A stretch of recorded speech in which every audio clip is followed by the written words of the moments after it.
Hasta que por fin obtuvimos un espacio en su ocupada agenda, doctor. Una persona muy ocupada, en realidad. Chévere, vale. No, buenas tardes. Muchísimas gracias por la invitación. Vamos a empezar a tomar una foto para que esto quede para el recuerdo, ¿sí?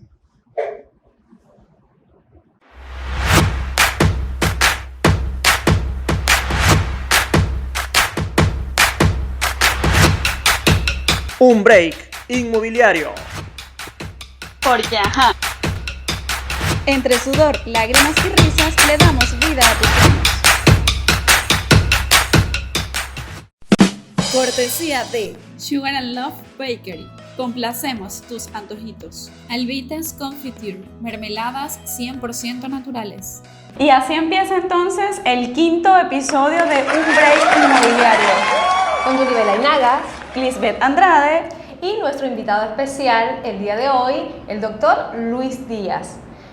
Contamos hoy con la presencia de un abogado de gran trayectoria y experiencia laboral, pues, y además de ser un especialista en la materia de arrendamientos inmobiliarios y condominios.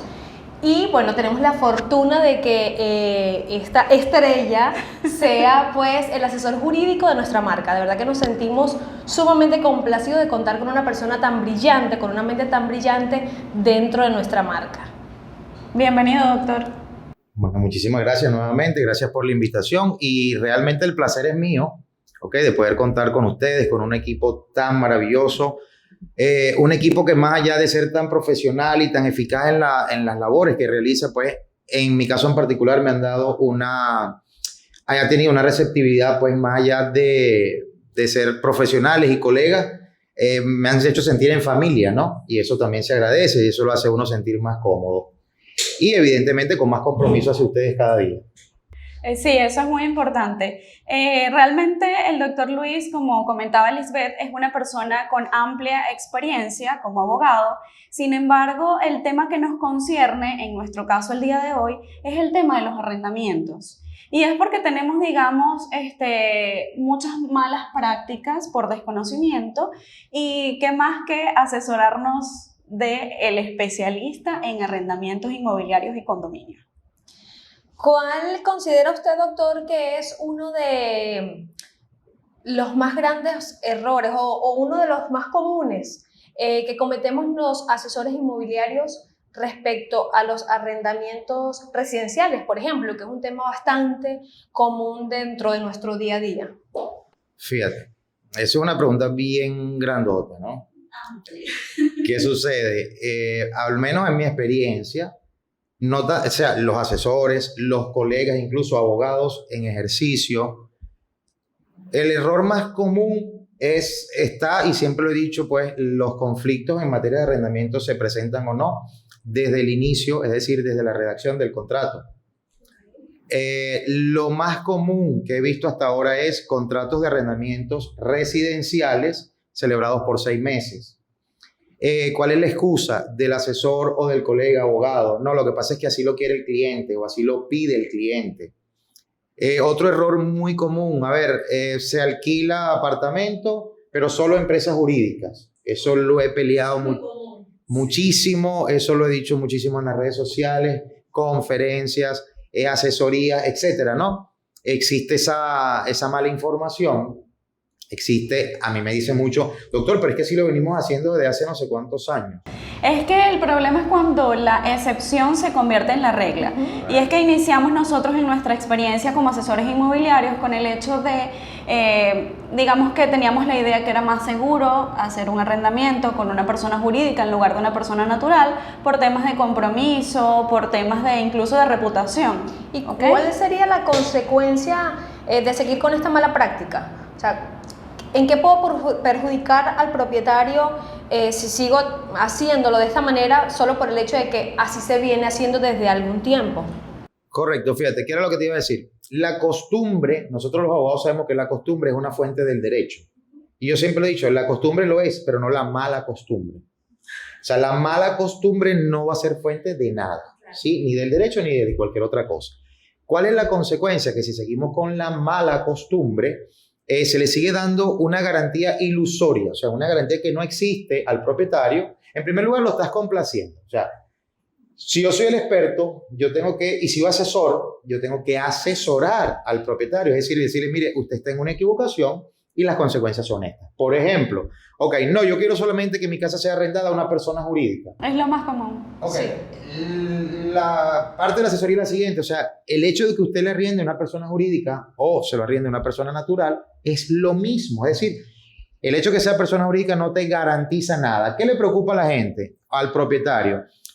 La devolución del inmueble, o sea, ¿cómo recupero mi inmueble? ¿En cuánto tiempo? Lo pierdo, porque también se ha corrido muchísimo la voz de que alquila una vivienda y la pierdes. Eso es falso, eso también es falso. Entonces, ¿cuál es la consecuencia? Bueno, que le estás dando una asesoría que no es, o estás tomando un paso que realmente no te lleva a ninguna diferencia, sea persona jurídica o sea persona natural. Como bien lo sabemos y lo hemos dicho muchísimo, eso es un mito, eso no es una realidad. Al igual que hay propietarios que se abstienen de celebrar contratos de arrendamiento con personas que tengan hijos menores de edad. Eso es otro mito. Eso no es una realidad tampoco. Y entiendo que además de un mito, allí entraríamos en una violación de un derecho para los niños. No, ¿sí? totalmente, totalmente. Lo que pasa es, te repito, eso ha sido un mito, eso no ha sido una realidad, porque la mayor preocupación del propietario es cómo hago para recuperar la posesión de mi inmueble. Y eso sí es verdad. O sea, ya eso es otra cosa, y eso es harina de otro costal, y eso es otro tema. Pero el tema que ustedes me están planteando, pues no, o sea, y lo debemos decir, debemos insistir en esto, no tiene ninguna garantía el hecho de que tú le alquiles a una persona jurídica o le alquiles a una persona natural, es lo mismo. Yo siempre lo he dicho, ¿quién va a ocupar el inmueble? La persona jurídica, la carpeta, o sea, el papel, porque una persona jurídica es un papel, ¿sí? Siempre lo va a ocupar la persona natural. Y como tal, pues el procedimiento a seguir para la recuperación del inmueble es el mismo. Diferente sucede cuando la persona que va a arrendar el inmueble, evidentemente es una persona natural, pero la relación de arrendamiento sea producto de una relación laboral.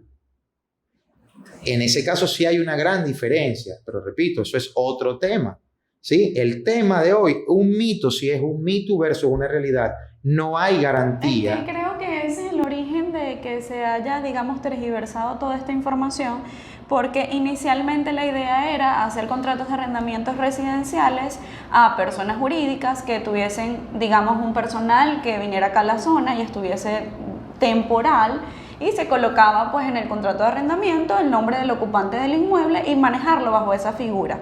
Hoy en día en la práctica eso ha sido completamente diferente, porque entonces digamos que vemos los requerimientos en los grupos inmobiliarios donde te dicen solo personas jurídicas, sin mascotas, sin niños, y cuando vas un poco más allá y quizás en la práctica ves que vas a una muestra de un inmueble, sí, lo quieres por persona jurídica, perfecto, tengo la empresa de mi primo, de mi hermano o de mi tía para entonces hacer el contrato, no hay problema. Claro, entonces ahí tienes la respuesta. Y el mismo propietario tiene la respuesta. Lo que pasa es que se cierra, pues, o sea, está nublado. Porque ahí tienes, sí, cómo no, yo voy a ocupar el inmueble y te traigo una empresa de un primo.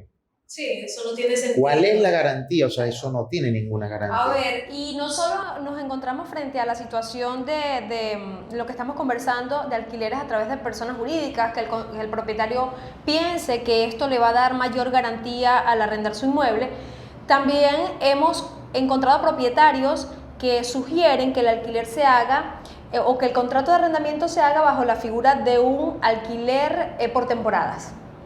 Estamos hablando de un inmueble residencial, un apartamento o una casa, y el propietario sugiere que el contrato, porque el primo que es abogado le dijo que le hiciera vacacional. Vacacional, porque así era más fácil sacar al inquilino, un contrato por 6 meses, y allí entonces sí había maneras de proteger. Chévere. Mira, ahorita recientemente, que acaba de pasar la temporada de carnaval, a mí me llamaron de aquí de Lechería, un conjunto residencial, y me dice, mira, doctor, está pasando lo siguiente. Hay varios propietarios que están alquilando sus inmuebles para los días de carnavales.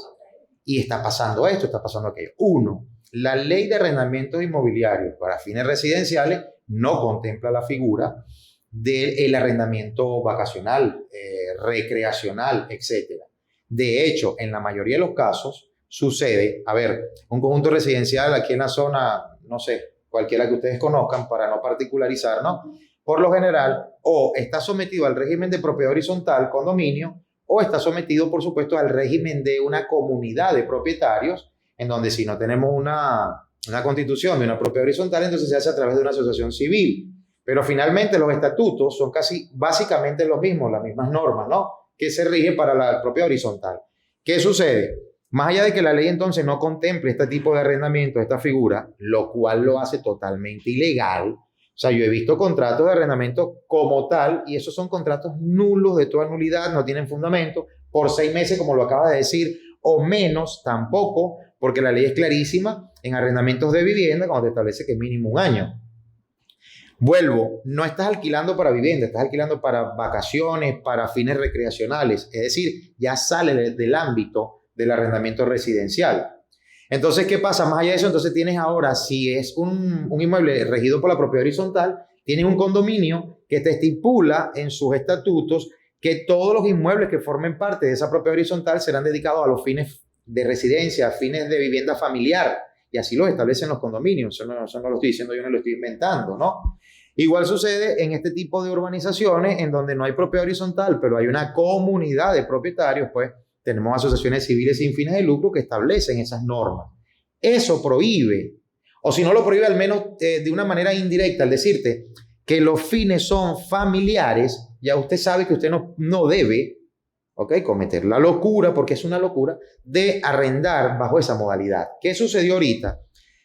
Hicimos ese planteamiento, lo pasamos por escrito y aún así los propietarios seguían. Bueno, ¿qué tuvimos que hacer? Irnos entonces por el decreto del 13 de marzo del año pasado, que decreta la emergencia sanitaria en vista de la epidemia, de la pandemia y todas estas cosas, pues, e irnos por ese lado para bloquear este tipo de procedimientos, fíjate.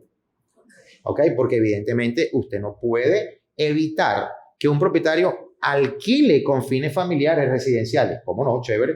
Porque eso es una ley, eso es un derecho incluso según la Constitución que rige, pues, aquí en Venezuela. Sin embargo, tú sí puedes prohibir que vengan personas de afuera, ¿ok?, que simplemente por 2, 3 o 4 días, cosa que no está permitido, entonces pudieses tú también incurrir en la violación de un decreto que ahorita a nivel mundial es una pandemia, a nivel mundial es una situación de emergencia sanitaria. Y hasta por el tema de seguridad, porque sin ánimos de particularizar, hay conjuntos residenciales acá en la zona que han prohibido a través de reuniones de condominio los alquileres por días por el tema de seguridad, aquello de que no puedes tener el control de quién entra y sale del conjunto residencial por 1, 2 o 3 días. Entonces, nada, ya están prohibiendo a nivel de condominio, los propietarios se ponen de acuerdo para prohibir este tipo de alquileres por temas de seguridad. Fíjate, por consiguiente, nosotros tuvimos una reunión, yo como asesor de la marca, de Home, y me pidieron incluso, doctor, pásenos un modelo. Yo quedé comprometido con la firma en que íbamos a estudiar la situación, y ya hoy en día, creo que lo he participado, se pasó un correo, ya yo llegué a la conclusión de que no tenemos la posibilidad de hacerlo. Y la recomendación, sé que este programa lo van a ver por lo menos todos nuestros franquiciados, la recomendación es que no se haga este tipo de acciones legales. Pues, o sea, un arrendamiento de esa manera, no lo haga porque no tiene fundamento. Claro, y además después viene la responsabilidad nuestra como asesores o como empresas inmobiliarias con los propietarios. Si tú me dijiste como experto inmobiliario que esa era una salida o una posibilidad para arrendar mi inmueble, ahora no me puedes venir a decir que no me vas a proteger o que lo que me hiciste firmar no me está protegiendo. Entonces, bueno, hay que cuidarse bastante. Sí, yo creo que en líneas generales básicamente es una buena calificación de, obviamente, el arrendatario por parte de la inmobiliaria, y la decisión final siempre será del propietario. Y adicionalmente contar con todo, digamos, con los expertos en esta materia, en este caso nosotros de la mano del doctor Luis Díaz, para, digamos, blindar ese contrato de arrendamiento y tratar de evitar posibles inconvenientes que lógicamente ninguna de las partes quiere llegar hasta allí. Correcto, correcto, porque eso es interesante, lo que acabas de decir. Nosotros tratamos de blindar, ¿sí?, las relaciones, las situaciones que de hecho la pasamos al derecho, como no, a través de un buen documento, etcétera, etcétera. Pero también hay que ser consciente y hay que saber decir que no. Y eso forma parte de la asesoría. Es decir, sin el temor, porque lo vivo a diario en la rama inmobiliaria, yo sé que los asesores, pues su fin primordial siempre son las comisiones, cerrar las negociaciones, porque de eso yo vivo, de eso obtengo un lucro. Yo también. Claro. Yo como abogado, si un negocio no se cierra, si un caso no se cierra, yo no cobro, yo no tengo, etcétera. Pero yo también tengo que aprender a decir que no, es decir, yo sé lo que yo puedo, ¿cuál fue la palabra que utilizaste? Calificar. No, blindar, y yo sé lo que no. Y lo que dice la amiga Lisbeth, o sea, tú no le puedes prometer al cliente una cosa que luego no le vas a cumplir. ¿Hasta dónde nos arriesgamos y siendo conscientes? Así es. De hecho, nuestra función como asesores inmobiliarios, yo digo que nos volvemos como un de todito mix, porque debemos saber, aunque el asesor no sea abogado, pues debe saber un poco de derecho, un poco de ingeniería y hasta de psicología, porque nos toca a veces escuchar pues aquello que está afectando a nuestro cliente para poder entender por qué quiere vender o alquilar su inmueble. Pero muy importante lo que usted acaba de decir, eso no nos puede cegar, nosotros debemos dar una buena asesoría a nuestros clientes y muchas veces nos toca decir, pues mire señor, No se puede. No se puede, exactamente, no puedo atenderlo porque lo que usted me está pidiendo, yo no voy a poder protegerlo luego cuando se presente algún inconveniente. Correcto, porque es que el cliente confía en la marca, o sea, el cliente pone su patrimonio en la franquicia, a ver, ¿no? En la inmobiliaria. Evidentemente, detrás entonces del departamento de asesores, promotores, corredores, entonces estamos en el departamento legal, que viene a ser entonces la columna vertebral de la situación, porque es que no hay ningún derecho, no hay ningún negocio en donde tú no tengas que discutir un derecho. En este caso, en el ramo de bienes raíces, los derechos son patrimoniales. Y eso lleva una consecuencia, pues, evidentemente. Y tocando un poco ese tema, ¿cómo se ha sentido dentro de nuestra marca, doctor? Cuéntenos. Estamos en confianza, no lo está viendo nadie, no lo está escuchando nadie. Alejandro y Vanessa no están viendo esto. No, vale, no, yo lo dije al principio, o sea, más allá de una relación profesional, que así comenzó, pero es que duró muy poco. Yo creo que ya el segundo día ya uno se siente como en casa, ¿no? Realmente el trato ha sido fuera de serie, o sea, fuera de serie. Yo he trabajado con otras marcas, he trabajado en varios estados de Venezuela y realmente con usted ha sido diferente, o sea, la empatía que hubo fue muy rápido. ¿Sí? Qué bueno. No, de verdad, chévere y muy agradecido, de verdad que sí. Qué bueno, porque la parte legal es la columna vertebral de todo lo que es el ramo inmobiliario y pues en eso, de ahí en adelante es que parte nuestro trabajo, nuestra responsabilidad y nuestro compromiso con nuestros clientes. Así es, nosotros también estamos muy complacidos de tener, como lo dije al principio de nuestra edición, contar con una mente brillante como usted dentro de nuestra marca, porque estoy segura que nuestras negociaciones ahora están muchísimo más respaldadas. Cada paso que da cada uno de nuestros asesores en la calle, pues sabemos que está de la mano de alguien experto y esa es la idea, o sea, tener asesores que sean verdaderos expertos inmobiliarios. Así es. No queremos dejar pasar por alto que siempre están presentes nuestros patrocinantes, como es sugarandlove.bakery. ¿Usted ha probado los productos de esta marca? Lo acabo de probar por ustedes. Ah, divino. Sí, excelente. Siempre nos consiente en todas nuestras reuniones. Lo importante es que a la hora que usted tenga una emergencia, Sugar and Love Bakery está para prestar su servicio y por supuesto llenarnos de alegría con esas cosas deliciosas que hace. Allí les vamos a dejar la cuenta de Instagram para que lo sigan y bueno, puedan disfrutar de todo lo que ofrecen. También Nos tenemos endulzan, por supuesto, nuestros amigos. Alvitas Confiture. Si no has probado doctor, no ha probado esas mermeladas. No lo he probado. ¿Qué compromiso tenemos ahora? Porque es nuestra tarea que usted disfrute también de esa ricura que hacen nuestros amigos. Sí, importante que son mermeladas 100% naturales. Sí, y sin aditivos. Es correcto. Y que, bueno, directo a su paladar, de verdad que es una delicia. Así es. No nos queda más entonces que agradecer siempre por tener la oportunidad de estar en este espacio, a pesar de que teníamos bastante tiempo que no estábamos presentes por acá. Nos extrañamos muchísimo, pero bueno, nuestras responsabilidades, a ver, estuvimos de mudanza, luego de nuestro evento de cierre de año, luego por supuesto ponernos al día con todo la planificación anual, pues no habíamos podido reunirnos para hacer nuestra edición. Hoy nos abandonó nuestro amigo Eduardo, pero bueno, nada, nos dejó por supuesto acá en compañía de nuestro querido doctor Luis Díaz, que bueno, vino a aclararnos muchísimas dudas respecto a los alquileres residenciales en este caso. Sí, gracias doctor por aceptar nuestra invitación. en el próximo programa también va a ser usted el invitado. Le doy esa primicia. Así, ¿no? Democráticamente. Es que ya va, hay muchísimas cosas que hay que hablar, que hay que conversar y que aclarar a los clientes y a aquellos asesores también que ven nuestros episodios. Y en este momentico no podemos aclarar todo, así que por supuesto que su presencia acá en nuestro podcast va a ser recurrente. Chévere, Así chévere. es. Gracias por acompañarnos y bueno, gracias a nuestros patrocinantes. Les vamos a dejar toda la información acá. Y bueno, no nos queda más que despedirnos hasta el próximo episodio. Que lo disfruten. Así es. Porque Cortesía de Sugar and Love Bakery. Complacemos tus antojitos. Albites Confiture, mermeladas 100% naturales.